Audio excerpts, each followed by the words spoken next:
not ask a follow-up here. The next question does come from the hall for Senator McCain. It comes from section C over here, and it's from Ingrid Jackson. Ingrid? Senator McCain, I want to know, we saw that Congress moved pretty fast in the face of an economic crisis. I want to know what you would do within the first 2 years to make sure that Congress moves fast as far as environmental issues like climate change and green jobs. Well, thank you. Look, we are in tough economic times. We all know that. And let's never forget the struggle that Americans are in today. But when we have an issue that we may hand our children and our grandchildren a damaged planet, I have disagreed strongly with the Bush administration on this issue. I traveled all over the world looking at the effects of greenhouse gas emissions. Joe Lieberman and I introduced the first legislation, and we forced votes on it. That's the good news, my friends. Bad news is we lost. But we kept the debate going, and we kept this issue to posing to Americans the danger that climate change opposes. Now, what's the best way of fixing it? Nuclear power. Senator Obama says that it has to be safe or disposable or something like that. Look, I was on Navy ships that had nuclear power plants. Nuclear power is safe and it's clean, and it creates hundreds of thousands of jobs. And I know that we can reprocess the spent nuclear fuel. The Japanese, the British, and the French do it. And we can do it too. Senator Obama has opposed that.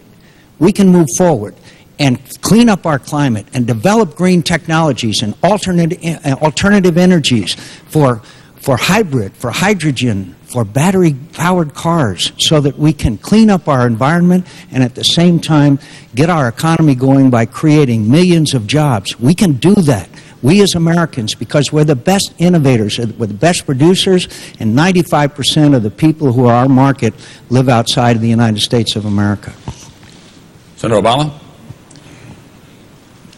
This is one of the biggest challenges of our times. And it is absolutely critical that we understand this is not just a challenge, it's an opportunity.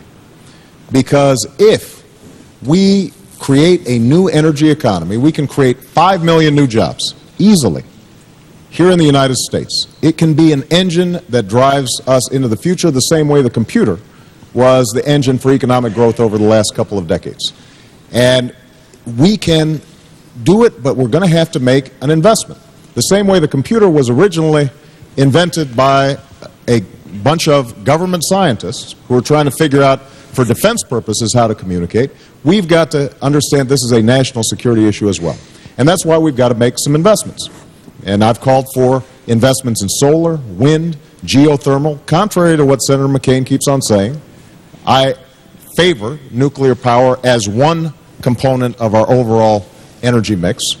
But this is another example where I think it is important to look at the record. Senator McCain and I actually agree on something. He said a while back that the big problem with energy is that for 30 years, politicians in Washington haven't done anything. What Senator McCain doesn't mention is he's been there 26 of them. And during that time, he voted 23 times against alternative fuels. 23 times. So it's easy to talk about this stuff during a campaign, but it's important for us to understand that it requires a sustained effort from the next president. One last point I want to make on energy. Senator McCain talks a lot about drilling, and that's important, but we have 3% of the world's oil reserves, and we use 25% of the world's oil. So what that means is that we can't simply drill our way out of the problem. And we're not going to be able to deal with the climate crisis if our only solution is to use more fossil fuels that create global warming. We're going to have to come up with alternatives, and that means that the United States government is working with the private sector to fund the kind of innovation that we can then export to countries like China that also need energy and are setting up one coal-powered plant a week. We've got to make sure that we're giving them the energy that they need, or helping them to create the energy that they need. Gentlemen, you may not have noticed, but we have whites around here. They have red and green and yellow, and they are the signal to where we I'm just trying to keep up with John. Okay, here, Tom, wave like that, and I'll look at you. All right, so. Okay. Here's a follow-up to that, 1 minute discussion.